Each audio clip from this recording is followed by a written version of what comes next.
Assalamualaikum warahmatullahi wabarakatuh. Waalaikumsalam warahmatullahi wabarakatuh. Alhamdulillah.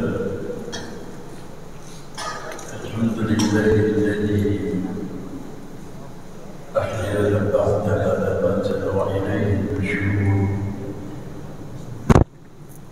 Asyhadu an la ilaha illallah wahdahu la syarika lah. وأشهد أن محمدًا عبده ورسوله وبلغ الرسالة وأدى الأمانة ونصح الأمة وجاهد حق جهاده حتى ترقى بيضاء ليلها كنهارها لا تبلي. اللهم انفعنا بما علمتنا وعلمنا ما ينفعنا واجعلنا ممن يستمعون القول ويتبعون احسنه.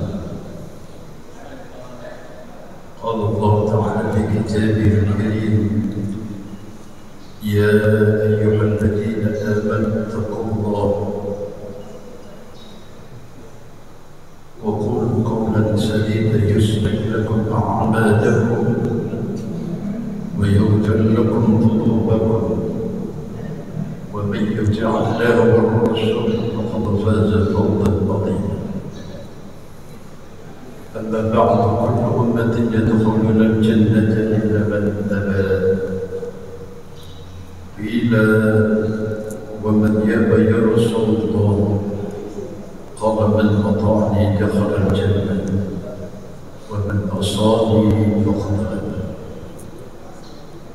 صدق الله العظيم وصدق رسوله الكريم، ونحن على ذلك من الشاهدين والشاكرين. أما بعد، hadirin, kita sama malam tentu bahwa Islam ini telah mengikat kita dengan tali akidah. Dari manapun kita ini datang, apapun saja warna kulit kita, bahasa apapun yang kita pakai,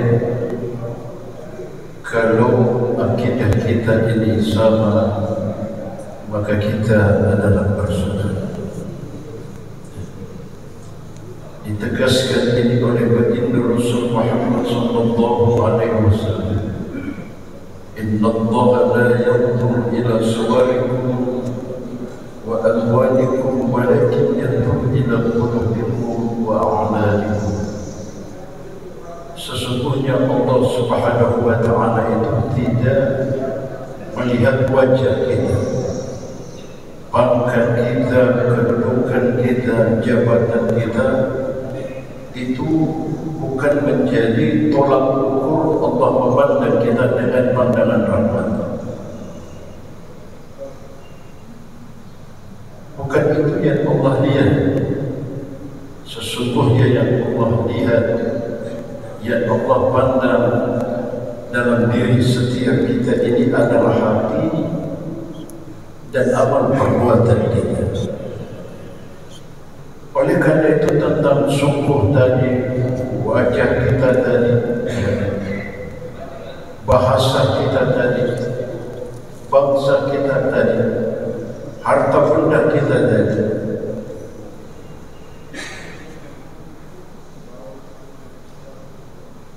itu merupakan, itu bukan jalan Allah memandang kita dengan pandangan rahmat. Sesungguhnya yang Allah nilai adalah hati dan amal perbuatan kita.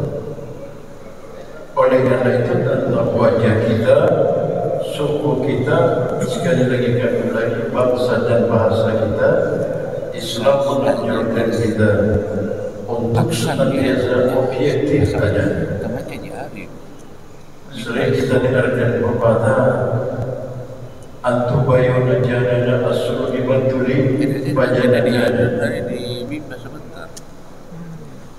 Sebab yang keluar dari kubur ayam itu kan hanya dua saja. Kalau bukan telur ayam pasti tai ayam. Nah kalau dia telur ayam, tidak ada alasan bagi kita untuk tidak mengambil tadi. Asal yang bertelur adalah ayam kita. Jangan sampai ayamnya orang bertelur kemudian dijemput biji. Ya, jadi kan sama dengan mencuri hukumnya haram, tidak boleh.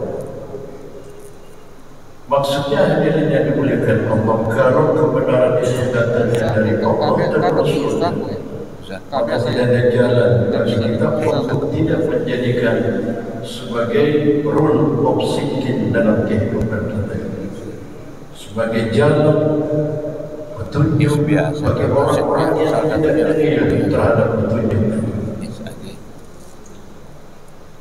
Kan setiap kita ini kan bercita-cita, berkeinginan yang besar agar lewat petunjuk yang Allah berikan kepada kita, kemudian kita aplikasikan dalam hidup kita ini dalam bentuk mengamalkan perintah Allah, agar iman yang dihasilkan oleh petunjuk itu hadir dalam qalbu kita.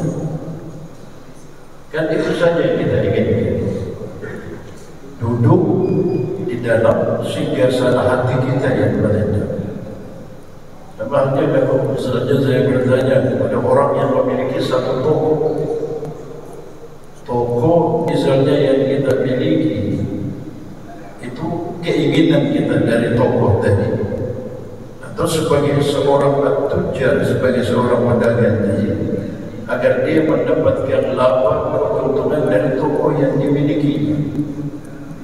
Bertanya bagi kepada seorang pedagang yang seperti itu, agar dari keuntungan toko tadi, ya, memberikan imbas kepada diri saya dan melanjutkan hidup saya untuk anak dan istri.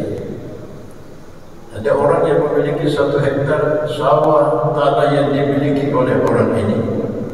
Kalau misalnya kalau kita bertanya kepada si petani tadi, apa yang kamu inginkan dari 1 hektar tanah sawah yang kamu miliki? Tentu jawabannya agar saya mendapatkan panen yang menguntungkan untuk diri saya dan untuk anak dan istri kita. Lebih daripada itu keinginan kita jamaah masjid rahimahullah, lewat salat subuh kita ini, lewat ta'lim kita yang singkat ini, agar Allah Subhanahu wa ta'ala memberikan iman yang begitu bernilai kepada kita. Nah, salah satu di antara perintah Allah ini yang sangat berharga dan yang nilainya meliputi dunia dengan seluruh isinya ini, yang kita inginkan, salah satu di antaranya agar dia berada dalam qalbu kita tadi, berputar dalam rongga hati kita ini. Salah satu di antaranya adalah dengan jalan menaruh perasaan kecintaan, mahabbah yang begitu dalam ketika melihat saudara muslim kita ini, sehingga kita merasa bahwa kita adalah bagian dalam diri saudara muslim kita yang lain.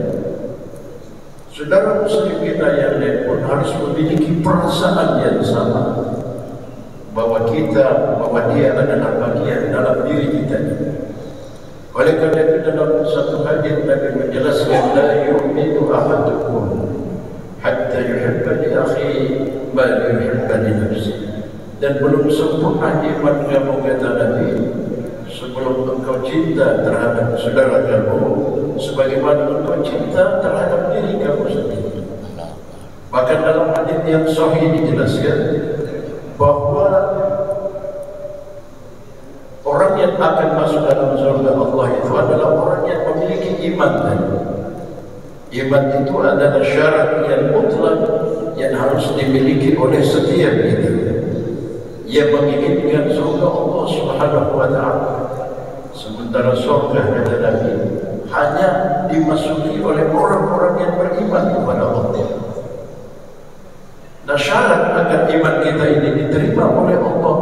Salah satu di antaranya dengan menempatkan dalam kalbu kita ini di antaranya perasaan cinta, mahabbah yang begitu dalam ketika melihat saudara muslim kita yang lain, bahwa anggapan kita bahwa kita adalah bagian dalam diri saudara muslim kita yang lain. Sampai-sampai dalam Al-Quran, dalam salah satu surah, dalam salah satu ayat itu dijelaskan, kata Allah dalam Al-Quran tadi, innama ya'muru masajidallah innamal mu'minuna ikhwah, bahwa sesungguhnya orang-orang Islam itu adalah bersaudara. Yang mempersaudarakan kita adalah kalimat la ilaha illallah Muhammadur Rasulullah. Sampai-sampai dalam hadis itu diberikan gambaran tentang ukhuwah Islamiyah ini yang mesti kita pegang erat dengan. Di antaranya kata Nabi bahwa sesungguhnya kita dengan saudara muslim kita yang lain itu ibaratnya seperti kaljasadil wahid, ibarat tubuh kita ini yang satu dengan yang lainnya saling menguatkan.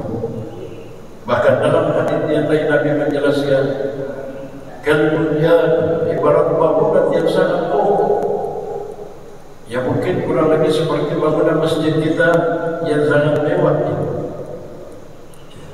saling menguatkan satu dengan yang lain. Seperti itulah Nabi memberikan gambaran tentang ukhuwah Islamiyah kita ini yang mesti kita pegang. Ini adalah petunjuk Al-Quranul Karim. Seperti itulah Rasulullah memberikan petunjuknya di dalam hadisnya tentang ukhuwah Islamiyah ini yang mesti kita pupuk dengan baik, melebihi daripada pemeliharaan kita terhadap harta benda yang kita miliki. Sebab ini salah satu di antara jalan untuk menguatkan iman kita kepada Allah. Nah, oleh karena itu yang dimuliakan Allah, sudah lewatnya masanya kita ini umat Islam ya berkotak-kotak yang mungkin tentang hal-hal yang tidak prinsip di dalam agama kita. Mungkin sudah datang masanya kita umat Islam ini menyusun shaf kita, barisan kita yang lebih lurus. Oleh karena tantangan yang akan kita hadapi ke depan ini kan jauh lebih susah dari yang sudah kita lewati. Ini salah satu di antara ciri-cirinya yang dimuliakan Allah, alamatnya bahwa sesungguhnya iman kita ini sudah mulai lemah. Ini yang dimuliakan Allah ketika kita berkotak-kotak tentang hal-hal yang tidak prinsip. Padahal para imam kita dulu, para tabi'in, para tabi'in ini sangat memelihara ukhuwah Islamiyah itu. Satu waktu Syekh Imam Abu Hanifah dia berkunjung ke pondok pondok pesantren Imam Syafi'i. Pondok itu ketika waktu subuh masuk, Imam Abu Hanifah sempat memimpin salat subuh pada saat itu. Dalam salat subuh di rakaat kedua lepas subuh, Imam Abu Hanifah yang mengajarkan kepada santrinya ya bahwa qunut itu bagian dari doa, dia bukan rukun dalam salat. Tapi karena dia tahu bahwa Imam Syafi'i ini mengajarkan tentang qunut, maka ihtiraman Syafi'i, dia sangat menghormati pendapat Imam Syafi'i. Maka ketika itu beliau lepas rukun dia qunut, Imam Abu Hanifah.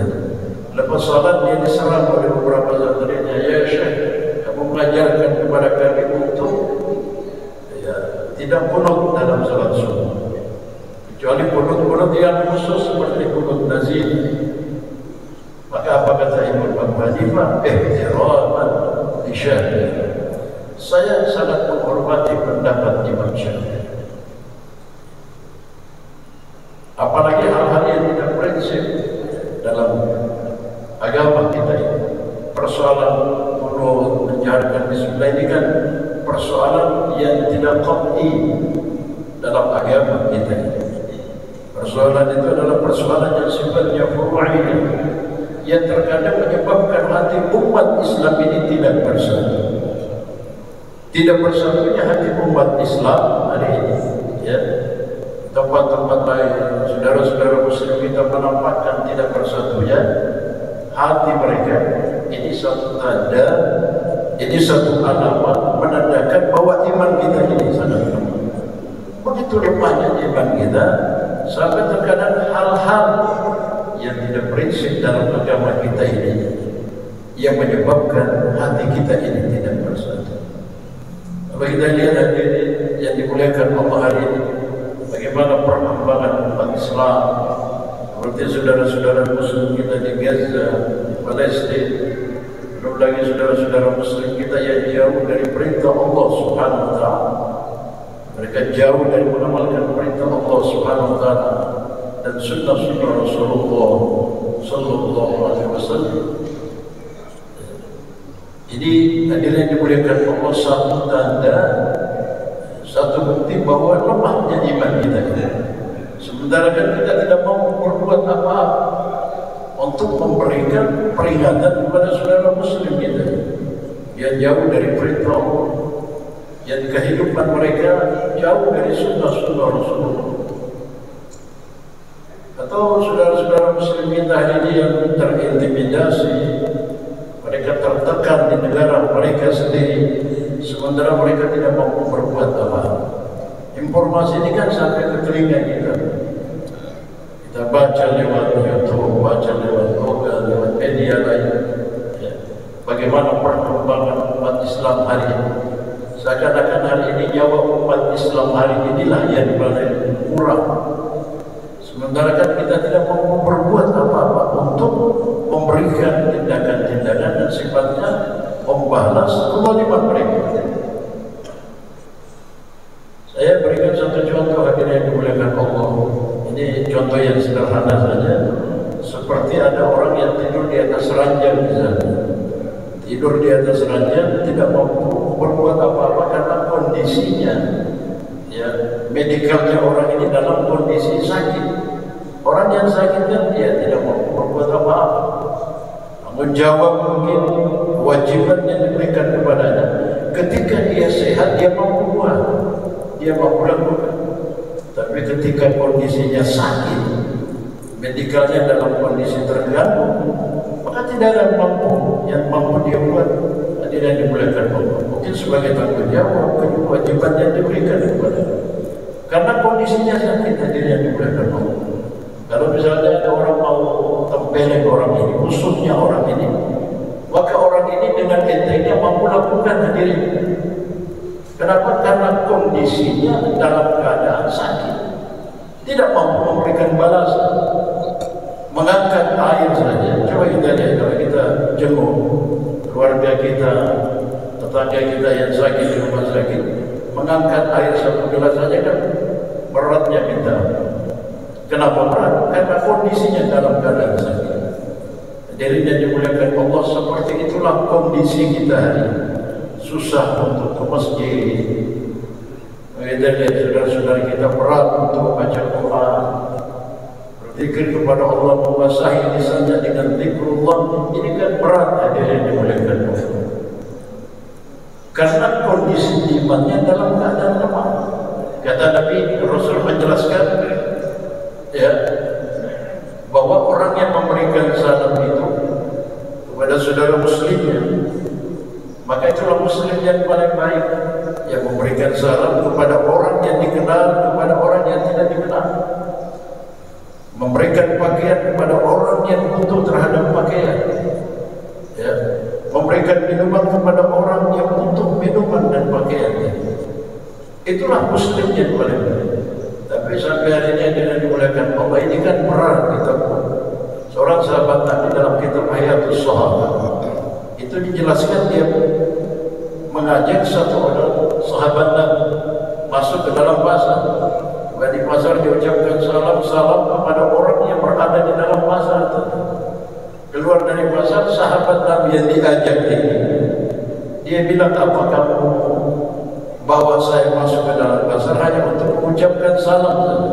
Ia kata, hanya untuk mengucapkan salam saja. Berapa hari kemudian, sahabat Nabi mengajak masuk ke dalam bazar dan tadi dia telah meninggal dunia. Maka sahabat yang masih hidup tadi yang diajak tadi masuk ke dalam bazar, berapa hari kemudian dia bermimpi, dia telah melihat sahabatnya yang mengajak tadi masuk ke pasar telah Allah lebih dahulukan masuk dalam surga Allah Subhanahu wa Ta'ala karena mereka mengucapkan salam tadi. Jadi yang dimuliakan Allah ini kan kita tidak mampu buat karena mungkin lemahnya iman kita. Sampai ada satu cerita ini kan ya tidak usah dimasukkan dalam hati kita, dan itu memang terjadi. Dalam satu tempat kawasan di daerah Jakarta itu ada khusus tempat kawasan orang-orang Makassar. Ada satu orang ini keluar dari rumahnya, dia tahan mobil angkot di Jakarta. Begitu mobil ini lewat, naiklah si penumpang tadi. Dia masuk di dalam mobil, kemudian dia melewati beberapa orang, maka dia pilih di bagian belakang, dia harus duduk. Begitu dia duduk manis, orang-orang yang berada tadi di dalam mobil yang dilewati oleh satu penumpang tadi yang barusan naik, dia bilang ini orang sakuluna, ini orang sakuluna. Karena memang rata-rata sebab saja, sebabnya untuk menghadirkan makanan, ya, mobil yang mewah, benda-benda di rumah kita itu tidak, ya orang bilang salafi tidak, seperti membalikkan kedua telapak tangan kita tidak. Untuk menghadirkan itu butuh sebab. Kita sebagai tentara, sebagai polisi, sebagai guru, sebagai apapun kita, itu hanya sebab saja. Dan sebab yang paling utama untuk menghadirkan keagungan Allah di dalam kalbu kita hanya dengan jalan kita luangkan masa kita untuk keluar bersama-sama dengan jemaah memperjuangkan agama Allah Subhanahu wa Ta'ala. Hanya itu saja yang sempat saya bisa berikan, insyaallah. Semoga dari pertemuan ini, subuh yang singkat ini, ada di antara bapak dan saudara yang dimuliakan Allah mau ambil bagian ikut serta bersama jemaah di jalan Allah Subhanahu wa Ta'ala. Kemudian mengajak saudara kita yang lain juga untuk menapak tilas kembali perjuangan yang dibuat oleh Rasulullah untuk kembali kepada Allah Subhanahu wa Ta'ala. Hadanallah wa iyyakum. Subhanallah wa bihamdihi, asyhadu an la ilaha illa anta, astaghfiruka wa atubu ilaik. Assalamualaikum warahmatullahi wabarakatuh.